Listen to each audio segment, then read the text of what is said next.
I should start by saying this is, for both of you, it's your first feature. You've worked in very different departments in animation, and you both directed on TV. I know that, I think you did SpongeBob, and you did King of the Hill. Yeah, and so... No, I didn't do King of the Hill. I did a TV show called Father of the Pride. Father of the Pride, that's it. I know that the scriptwriters did King of the Hill. Yes, yeah. But that notion of stepping into the big arena, and as you say, 4.5 years, I don't know, were you nervous? Were you just so excited you didn't even have time to be nervous? Or let's just say I understand what it's like to be Po, just stepping into the world of Kung Fu. I mean, it was a big step forward for us to go into feature filmmaking, but luckily it was with a great support crew and with a great, we both, joined forces to figure out how we could do this together. And my background is actually more in stop motion animation, so for me it was the big switch over to CG. It was actually more intense than the idea of switching from TV. It's all storytelling, whatever format you're working in. But it was definitely a big challenge. But it was cool. I mean, I've been working around TV and movies since I was 16, and I started as a runner at a studio. So I worked on most sort of parts of either live action or traditional animation, and then spent the last 12 years working in computer graphics. So I was definitely like, okay, let's. I wanted to see if I could do it. So I was definitely ready. Well, with that opening, and within less than 2 weeks, the film's did over 100 million in the US, and now you're kind of in the Sacred Hall of Hollywood. I'm sure there's a sense, I don't know whether you get it already, that okay, we passed the test, we're now in that arena, we're now... Did we? It's weird. It's really weird. We passed the test, well that's nice. Yeah. But the fact that you've had a successful movie, it's your first movie, that would bode well for any next project you might do, even the project after that. So I don't know whether you feel that already, or it's too early to tell. I think they're still prizing our fingers off the steering wheel for this one. Yeah.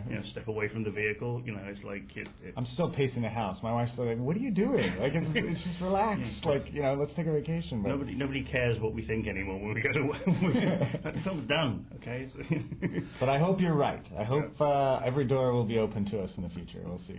Well, I'm sure Mr. Katzenberg will be pleased to see you working for him again. And I don't know whether he was the reason that you took this on, whether it was a script by the guys from Kings of the Hill, or whether there was the fact that you got to work with you probably knew maybe early on it was going to be a big cast. I don't know what the... Well, no, it wasn't. I mean, John and Glenn, the other guys who sort of really did sort of transformational work on the story. They didn't come into like a couple of years into the production, so we didn't have their script at the beginning. It was just really an idea, and I think that was the thing that was inspirational. It was the possibility of what it could be. There was a funny idea that people liked, Kung Fu Panda. But it wasn't kind of coalescing into anything that was that interesting. So there was an opportunity there, and the opportunity that no one had actually seized or done anything with was to take it and go, all right, let's make a real kung fu movie. Let's not do the easy thing of making a parody or anything like that. Let's just do a kung fu movie and let it be funny out of character, not funny because of sort of self-referential, pop culture, jokes or any of that stuff, and that was sort of something that we felt very strongly about, and that was our take that we presented. We're going to do this, make it a classy movie, make it beautiful looking, and it's going to be funny, but it won't do some of these things that some of the other movies have done, and that was the opportunity that excited us. And I think for me, the opportunity I saw with the project that was particularly inspiring for me was that this idea that we could tell the story of a fanboy who, was a fan of Kung Fu, I've always wanted to make films and always aspired, and I've made films in the past, and, but I've always sort of looked to my heroes and, in filmmaking and aspired to be like them, and this is a story about somebody who actually goes out and figures out their own way of doing things, and they don't have to become, Poe doesn't have to become, a superhero. He can actually do it his own way, and I think that was the exciting thing, the exciting challenge, as much as the whole process was a challenge, was to find out, could we actually tell the story of a couple of guys who are basically setting out to figure out their own way of telling a story, the same story that's been told a million times, but in a unique way that's more true to who we are as people and who Jack is as an actor. And so it's trying to find that inspiration, and I think that's... I grew up in a little village called Cookfield in West Sussex. There were wet cows out my window, when I was saying to people at my school, I'm going to make movies. it was like, yeah, sure you are right. You know, so that was a pretty crazy dream to be having as a sort of, you know, a kid in a tiny, you know, rural village in England to make big Hollywood movies. So, you know, I mean, I think we all find our way of relating to the sort of the theme of our film, which is, you know, however crazy your dream is, you know, don't be afraid to go for it. You know, don't let anybody knock it out of you or tell you can't do it, because you don't know what you can do until you actually set your mind to it. As much as the main movie is as you say, is a beautiful looking movie, and we should mention that wonderful opening dream sequence. Jennifer A. Nelson directed it, and James Baxter did the animation. Was that something that you guys sort of decided on early on, or was it? All right. It was for any number of reasons. I mean, one of them was just how cool would it be to put, you know, 2D, which is something that we love and have missed. You know, it's been absent for too long. But how cool would it be to put a cool 2D sequence in a CG movie? And actually, if you put it up the front, that's kind of a surprising thing, because people are going in expecting one thing and they get something else.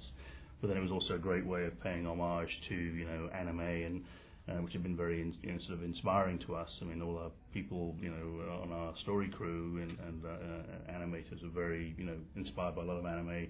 You know, we looked at sort of Samurai Champloo, Cowboy Bebop, also Gendy Tartakovsky's Samurai Jack, and, you know, many other things. But we wanted to do something that was you know, kind of upping the stakes, and, you know, we wanted to raise the bar a little bit. We wanted to find a way to do something that was unique, and Ramon Zebach, our production designer, had found a way to actually make something that was beautifully designed but could still follow the traditional rules of anime, you know, very limited, very pose to pose, but then we have James Baxter's fantastic animation also mixed in. So we've got this great kind of flowing animation that combines with the very stylistic sensibility of anime, and we sort of wanted to update, you know, the idea of anime, big budget, you know, widescreen anime. Plus, it was a perfect example of showing the gulf between Poe's dream life and his reality. You know, to go into a completely different medium to show his inner life about what he dreams that he'd like to be, and then, you know, use all the things that computer graphics can give you in terms of actual, you know, the real sense of physics and gravity and weight and mass and stuff,